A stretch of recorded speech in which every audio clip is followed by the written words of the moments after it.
Hello YouTube family, welcome back to my channel. আর আমি হচ্ছি রিমা। তো এটা ছিল আমার তৃতীয় দিন আমার মামার বাড়িতে। সকালবেলায় উঠে দেখলাম যে বাইরেটা কিন্তু কুয়াশা একদম ছিল। এরকম দেখো গাছে কত ফুল ফুটেছে, আর রাস্তাটা এরকম একদম মানে কেউ লোকজনই ছিল না, কারণ সকালবেলায় উঠেছিলাম অনেকটাই ভোরবেলায়। তারপরে একটু পরে দেখি মামি যে গাছগুলো লাগিয়ে দিচ্ছিল, এটা হচ্ছে গাঁদা গাছের চারা। তো সেগুলোই মামি কিন্তু সারি সারিভাবে লাগিয়ে দিচ্ছিল, গাঁদা ফুলের চারা। কি সুন্দর লাগছিল, ছোট্ট ছোট্ট গাছ, এরপরে অনেকও ফুল ফুটবে। আর এই ঠাকুরগুলো সরস্বতী পুজো যেটা হয় আমার মামার বাড়িতে, তো এই ঠাকুরগুলোকে মানে এখানেই গাছের তলায় বসিয়ে রাখা হয়। তো এইভাবে মামি কিন্তু অনেক গাছ লাগিয়ে ফেলেছিল সকাল সকালই। তারপরে কিন্তু আমরা মানে ডাব ভেঙে ডাবের জল খেয়েছিলাম। আর তার সাথে তো এই শাঁসটা দারুণ লাগে। তোমরা কারা ভালোবাসো এরকম মানে ডাবের এরকম শাঁস খেতে? আমার তো দারুণ ভাল লাগে। তারপরে মা একটু হাই করে দিল, গুড মর্নিং। আর ওদিকে মামিও কাজ করে নিচ্ছিল সকাল সকাল। আর এদিকে মাসিও সবজি কাটছিল। তো মাসিকে একটু ক্যামেরার দিকে তাকাতে বললাম। তো দেখো, দেখতে পাচ্ছ তো এখানে কিন্তু অনেক সবজি, আখও রয়েছে, এই যে ডাবের খোলা, সব আমরা ডাবের জল ফল এসব খাচ্ছিলাম। এদিকে ছোটো মামা ঘুম থেকে উঠেই চা খেয়ে নিচ্ছিল, বাজারে যাওয়ার জন্য রেডি হচ্ছিল। আর ওদিকে মামি বিছানা গুছিয়ে নিচ্ছিল। তো হ্যাঁ, তারপরে কিন্তু মামা মাসি এই দেখো এখানে কিন্তু মাসি কাজবাজগুলো করছিল। তো এইভাবেই তারপরে হচ্ছে গিয়ে মেসো, আমার মা আর ছোটো মামা তিনজনে মিলে কিন্তু বাজারে বেরিয়ে যায়। তো বাজারে যাওয়ার সময় একটু হাই করে দিচ্ছিল। তো ওরা তিনজনে বাজারে চলে গেছিলো। তারপরে আমার ভাই কিন্তু চলে আসে খেলে দুলে। ও গেছিলো প্র্যাকটিসে, তো তারপর ও বাড়ি চলে আসে। আর তারপরে এখানে কিন্তু পুজো করে নিচ্ছিল দিদাটা। তো কত সুন্দর সাজিতে দেখো ফুলগুলো তুলেছিল, দারুণ সুন্দর কিন্তু ফুলগুলো লাগছিলো। আর ঠাকুর ঘরটা তো আমার দারুণ ভালো লাগে। তো হ্যাঁ, তো ব্লগটা কেমন লাগলো অবশ্যই কমেন্টে জানিও। আর ভালো লাগলে কিন্তু আমার চ্যানেলটাকে সাবস্ক্রাইব করে দিও, লাইক করে দিও, আর অনেক অনেক শেয়ার করো। এরপরে কিন্তু আরও অনেক অনেক নতুন ভিডিও আসতে চলেছে। তোমরা কে কীরকম মানে আমার কাছ থেকে ভিডিও দেখতে চাও, বা কন্টেন্ট আমি কীরকম তৈরি করব, সেটা অবশ্যই আমাকে কিন্তু কমেন্টে জানিও। তাতে মানে আমার অনেকটাই হেল্প হবে। সো তারপরে তো এভাবে পুজো হয়ে গেল। তো তারপরে দেখো আবারও আমরা নারকেল ভেঙে খাচ্ছিলাম। এদিকে মাসিও খাচ্ছিল, এদিকে আমার দিদির হাতে দেখো এক বাটি নিয়ে বসেছে। আর এদিকে মেসোও নিচে বসে খাচ্ছিল। তো সবাই ভেঙে ভেঙে খাচ্ছিল নারকেলগুলো। আর এদিকে আমার মা শুয়েছিল, কিন্তু দেখো হাতের মধ্যে কিন্তু লুকিয়ে রেখেছিল। মায়ের খাওয়া কিন্তু বারণ, কারণ সুগার আছে বলে। তাও একটু আধটু খাচ্ছিল। যাই হোক, বাপের বাড়ি গেছে বলে কথা। এইবারে আসি দুপুরের লাঞ্চে, দেখো কত কিছু ছিল। এটা ছিল আলু আর কিছু খোসা ভাজা, আর এদিকে ছিল জ্যান্ত মাছের ঝোল, দারুণ ভাল লাগছিল। আর আমার ফেভারিট কাচকি মাছ, তার সাথে চিংড়ি মাছ দিয়ে একদম রসা মানে ঝাল ঝাল করেছিল। উফ, অসাধারণ হয়েছিল কিন্তু খেতে। তারপরে কিন্তু এটা ছিল লাউ চিংড়ি, মানে দারুণ জমে গেছিলো। আর তারপরে ছিল এটা বকফুল, মানে বকফুলের বড়া। তোমরা কে কে বকফুল মানে বড়া খাও, মানে ভালো লাগে অবশ্যই কমেন্টে জানিও। আমার তো দারুণ লাগে বকফুলের বড়া খেতে, কিন্তু দারুণ ভাল লাগে। তো দিদি আমার এনেছিল, এই দিদি বকফুলগুলো নিয়ে এসেছিলো একজনের বাড়ি থেকে। তো সেটাই ভেজে নিয়েছিল। আর বিকেলবেলায় মামার মামি গেছিলো কাঁচরাপাড়ায়। কাঁচরাপাড়া থেকে কিন্তু আচার নিয়ে এসেছিলো। আমার এখনই কিন্তু লোভ লাগছে। তো তারপরে তো দেখো এরকম দেখো আচারগুলো খাচ্ছিলাম আমি, কি মানে এত টেস্টি লাগছিল কি বলবো। উফ, তো জিভে জলে। 3 রকমের আচার এনেছিল মামি আমাদের জন্য। কুলের ছিল, তেঁতুলের, আর এটা হচ্ছে গিয়ে চালতার আচার। অনেক দিন বাদে কিন্তু খাচ্ছিলাম। তোমরা কে কে এরকম আমার মতো আচার খেতে ভালোবাসো অবশ্যই কমেন্টে জানিও। কিন্তু এই শীতকালের মানে বিকেলবেলা এরকম আচার খেতে যে উফ, কী ভালোই যে লাগে কি বলবো। তারপরে তো আমরা তিনজনে মিলে দারুণ আয়েশ করে আচারটা খাচ্ছিলাম আর গল্প করছিলাম বসে বসে। তো হ্যাঁ, তারপরে দেখো এরকম কিন্তু আচার খেতে খেতে কিন্তু দারুণ মজা লাগছিলো। তারপরেও আমার কাছে অনেকটা আচার ছিল, তো আমি আস্তে আস্তে খাচ্ছিলাম।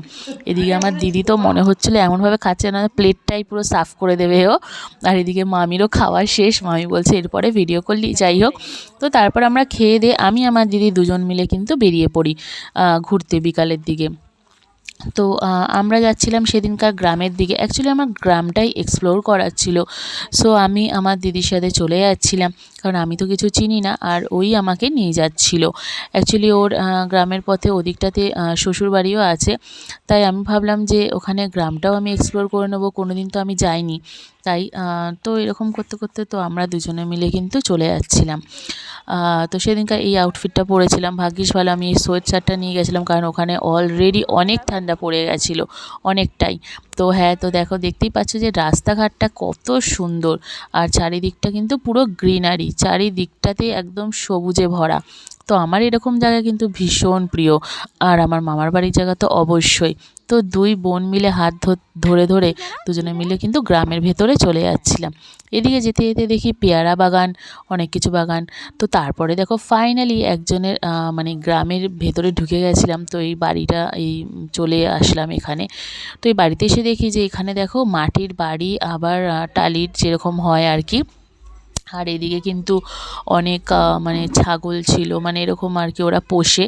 তো হ্যাঁ, ভীষণই ভালো লাগছিলো আমার বাড়িটা। তো এরকম যেহেতু আমরা দেখতে পাই না, তাই তো আমার তো ভীষণই ভালো লাগছিলো। দেখো এটা হচ্ছে মুরগির ঘর, কত সুন্দর লাগছিল। আর এই কাকিমাটা ওখানে দাঁড়িয়েছিল, যেহেতু আমি ভিডিও করছিলাম তাই একটু লজ্জা পাচ্ছিলো, আর তারপর একটু হাই করে দিল ক্যামেরাতে। তো আমি এইভাবেই এক্সপ্লোর করতে করতে যাচ্ছিলাম। আমরা একটু লেট করে ফেলি, দেখতে পাচ্ছি একটু সন্ধে সন্ধে হয়ে যাচ্ছিল।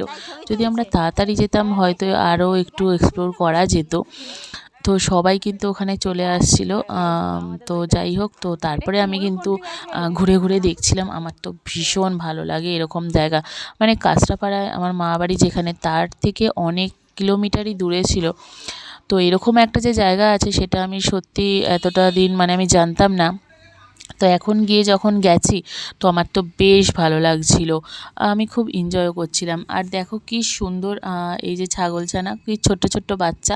তো এই ছোট ছোট বাচ্চাগুলোকে আমি একটু কোলে নিয়ে নিয়েছিলাম, আদর করছিলাম। আমার তো ভীষণ কিউট লাগছিল, দারুণ সুন্দর। আর এদিকে দেখো বাচ্চাগুলো ওখানকার, দেখতেই পাচ্ছ যে পেছনে ওরা কিন্তু কি সুন্দর, দেখো এত ট্যালেন্ট, কত সুন্দর ঘুরছে দেখেছো। এরপরে কিন্তু ও মানে অনেক রকম মানে ডান্সও মানে করতে পারে। তো এই বাচ্চাটা কিন্তু ভীষণই সুন্দর ছিল। তো ওদেরকে আমি একটু ভিডিও করে নিচ্ছিলাম, তো একটু লজ্জাও পেয়ে যাচ্ছিল। হ্যাঁ, তো যাই হোক, তো তারপরে আমিও একটু ঘুরে ঘুরে দেখে নিচ্ছিলাম চারিদিকটা। তো নেক্সট টাইম গেলে আমি অবশ্যই আরও ভালোভাবে আমি যাতে এক্সপ্লোর করতে পারি সেরকমই টাইমেই যাব। তো বেশি ভেতরেও আমি আর যেতে পারিনি, কারণ তখন একদমই সন্ধে সন্ধে হয়ে আসছিল তাই। তো তারপর ফাইনালি আমরা ওখান থেকে কিন্তু বেরিয়ে যাই, কারণ তখন আবার যাওয়ার ছিল যে আমার দিদির শ্বশুরবাড়ির দিকে। তো হ্যাঁ, এখানে দেখো সবাই চলে এসেছিলো, যেহেতু ভিডিও হচ্ছিল তাই সবাই দাঁড়িয়ে দাঁড়িয়ে কিন্তু দেখছিল। আবার সামনেও চলে এলো এই বাচ্চা পুচকিটাকে, দেখো সবাই কিন্তু ভীষণ কিউট আর সরল, মানে একদমই সরল মানুষ ওখানকার, সরল সিধা সাদা। তো হ্যাঁ, এরকম করতে করতে তো আমি ওই গ্রামটা ছেড়ে ওদিকে আমি চলে আসি। তো আমি আমার দিদি কিন্তু চলে যাচ্ছিলাম ওর শ্বশুরবাড়ির দিকে। তো হাঁটতে হাঁটতে দেখছিলাম চারিদিকটা, মানে বেশ ভালো লাগছিল। একটা মানে কি বলবো, মানে এই কলকাতার কোলাহলের থেকে তুমি যদি শান্তির খোঁজে যাও, সত্যি মানে এই জায়গাটা ভীষণই সুন্দর। তো তুমি আরামসে তুমি কাটাতে পারবে, তোমার ভীষণ ভালো লাগবে এবং রিল্যাক্স একটা ব্যাপার লাগবে, মানে যত টেনশন, আমার মনে হয় তোমার টেনশনগুলোও কিন্তু চলে যাবে। তো হ্যাঁ, এরকমই একটা জায়গায় আমার মামার বাড়ি, তো আমি খুবই মানে প্রাউড ফিল করি যে এরম জায়গায়। সো ফাইনালি চলে আসলাম আমার দিদির শ্বশুরবাড়িতে। তো শ্বশুরবাড়িতে এসে দেখি যে ও তো অনেক বিড়াল পুষে রেখেছে, এবার তোমরা দেখতে পাবে, দেখো কত ছোট ছোট মানে মিনি বাচ্চা। তো হ্যাঁ, ও একটু বিড়াল পোষে, ও পশু প্রেমী আমার দিদি। তো ছোটোবেলা থেকেই ও মানে ডগি, ছোটো পাপি, এরকম বিড়াল ও পোষে ও বাড়িতে। তো হ্যাঁ, আগে ওর একটা ডগি ছিল, সে এখন নেই। তো এখন কিন্তু এই বিড়ালগুলোই রয়েছে, তাদেরকে নিয়ে ও মানে থাকে আর ওদেরকে দেখভালও করে। তো ভীষণই ভালো। তো তারপরে দেখো ওর রান্নাঘরে আমি চলে গেলাম, যেহেতু গ্রামের বাড়ি বুঝতেই পারছো, তোরা গ্যাসে তো রান্না করেই, তার সাথে কিন্তু এরকম উনুনও তৈরি করে রেখেছে, এই উনুনেও কিন্তু রান্না হয়। কত ভালো, কত এক্সাইটিং ব্যাপার লাগে না, সেই ছোটোবেলায় আমি দেখেছিলাম। আর এগুলো হচ্ছে জ্বালানি, এই জ্বালানিগুলো দিয়েই হয়তো ওরা জ্বালায়, মানে উনুনে রান্না তৈরি করে। তো তারপরে ফাইনালি ওখান থেকে আমরা বেরিয়ে পড়ি। আমি এটুকুই এক্সপ্লোর করতে পেরেছিলাম। তো তারপরে ফাইনালি ওখান থেকে বেরিয়ে পড়ে আবার চলে আসি মামাবাড়ির দিকে। তো তোমাদের ব্লগটা কেমন লাগলো? আশা করি খুব ভালো লাগলো।